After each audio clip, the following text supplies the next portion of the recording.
नमस्कार मित्रों, क्या हालचाल है, कैसे हो आप लोग। आई होप कि सब बढ़िया होगा।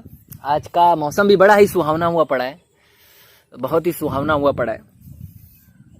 मैं क्या कह रहा था, इच्छाओं और आवश्यकताओं में बहुत अंतर होता है, बहुत बड़ा अंतर होता है। एक बहुत ही बारीक सी परत है जिसे देख लेना ही आपके जीवन की आधी समस्याओं को गिरा देगा। क्योंकि यही दोनों ऐसी चीजें है ना, मेरे को लगता है, जिनको यदि बहुत बारीकी से समझ लिया जाए ना कि एक्चुअली में हमारी जरूरत क्या है और हमारी जरूरत क्या नहीं है। और यही अंतर है आवश्यकता और इच्छा में। आवश्यकता मतलब कि जितना हमें चाहिए, जितना हमारे जीवन के लिए उचित है, जितने से हमारा पेट भर जाए। इच्छाओं का मतलब होता है कि पेट तो भरे ही भरे, 10 साल के लिए और इकट्ठा करना है। ये होती है डिजायर्स। आवश्यकता आपको मुक्त करती है, इच्छाएं आपको बांध देती हैं। इच्छाएं एक लूप बना देती हैं जिसमें आप फंसे रह जाओगे।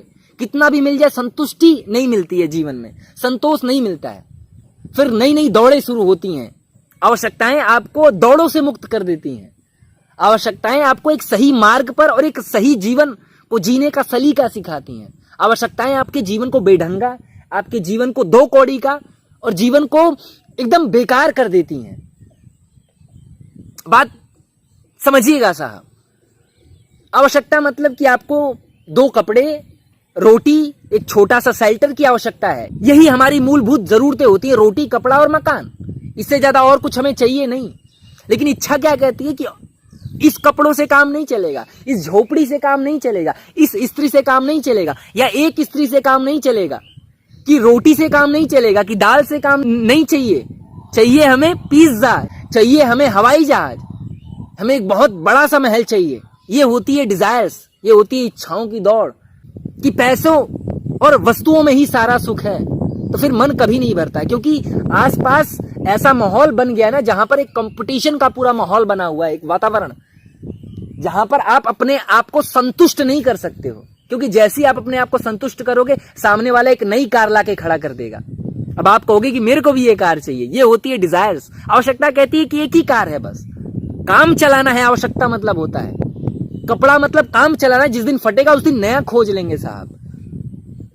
आवश्यकता मतलब कि एक स्त्री बहुत है, पर्याप्त है। इच्छाओं का मतलब कि अनंत स्त्रियां चाहिए और अनंत तरीके की स्त्रियां चाहिए।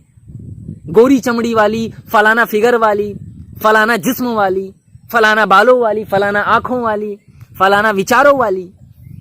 ये होती है इच्छाएं। तो आवश्यकता और इच्छाओं की जो एक बारीक परत है, इसको जो देख लेता है वो आवश्यकता की तरफ अपने आप सहज में आना शुरू कर देता है। क्योंकि किसी भी चीज का एनकाउंटर करना ही आपको आपके जीवन में एक सही दिशा चुनने के लिए मजबूर कर देता है। इस बात को समझिएगा साहब, कि जैसे आप इस बारीक परत को देखोगे तो आप कहोगे मैं तो डिजायर्स के पीछे भाग रहा हूं, इच्छाओं के पीछे भाग रहा हूं। और इच्छाएं अनंत हैं, मन अनंत है। मन कभी नहीं भरने वाला, इंसान की खोपड़ी कभी नहीं भरने वाली है। इंसान की खोपड़ी अनंत है, कितना भी भर दो, पूरा ब्रह्मांड इसमें डाल दो तो भी खाली रह जाती है, शेष बच जाता है कुछ ना कुछ। और वो शेष कभी पूरा नहीं होता, इस बात का ध्यान रखना। तो मेरे कहने का क्या मतलब है, यदि एक सही जीवन जीना है, एक परफेक्ट जीवन जीना है, एक ऐसा जीवन जीना है जहां पर आपके पास संतोष है, जीवन में संतुष्टि है, जीवन में समृद्धि है, तो उसके लिए आपको अपनी आवश्यकताओं पे ध्यान देना है कि मेरी क्या आवश्यकताएं हैं। जब आप इच्छाओं के पीछे भागोगे तो इच्छाएं अनंत हैं, क्योंकि हर दिन कुछ ना कुछ नए प्रोडक्ट्स मार्केट में लॉन्च हो रहे हैं। आज ये लैपटॉप है तो कल को कोई नया ब्रांड का, कोई नई क्वालिटी और नए फीचर्स का लैपटॉप मार्केट में आ जाने वाला है। और ऐसी गाड़ियां हैं, ऐसे ही चिप्स हैं, ऐसे ही बेड हैं, ऐसी ही नई स्त्री है। बात समझ रहे हो आप। तो आवश्यकताओं पे ध्यान दो कि क्या आवश्यकताएं हैं। जब आप आवश्यकताओं पे ध्यान देना शुरू कर दोगे, जीवन में संतोष और समृद्धि भर जाती है। जीवन अपने आप सही रास्तों पर जाकर के खड़ा हो जाता है। इच्छाओं के पीछे मत भागो, क्योंकि इच्छाएं एक लूप बना देती हैं, जीवन को बांध देती हैं। और बंधा हुआ जीवन कभी भी स्वतंत्र जीवन का अनुभव नहीं कर सकता है। बंधे हुए जीवन में एक कर्कश होती है, बंधे हुए जीवन में जैसे जंग लगा हुआ है। और आवश्यकता आपको मुक्त कर देती है। जैसे ही पेट भरता है, अब कल की चिंता कल को देखेंगे, कल की बात अब कल को देखेंगे, जैसे इस बात का भाव मन में उठता है, जीवन मुक्त हो गए आप, जीवन मुक्त हो गए। जैसी एक स्त्री को भोगा और इस बात का एहसास हुआ कि सारी स्त्रियों को भोगने का भी एहसास ऐसा ही होने वाला है, नरकों में ठेला ठेली ही होने वाला है। इस बात का आभास ही, इस बात का मन में आना ही आपको जीवन मुक्त कर देगा। तो आई होप कि जो भी मैंने छोटी और थोड़ी मोड़ी बातें की हैं उसे आपने कनेक्ट किया होगा कि एक्चुअली में मैं कहना क्या चाहता हूं। ठीक है साहब, तो हम मिलते हैं आपसे इसी तरीके की एक और सुंदर सी वीडियो में। नमस्कार।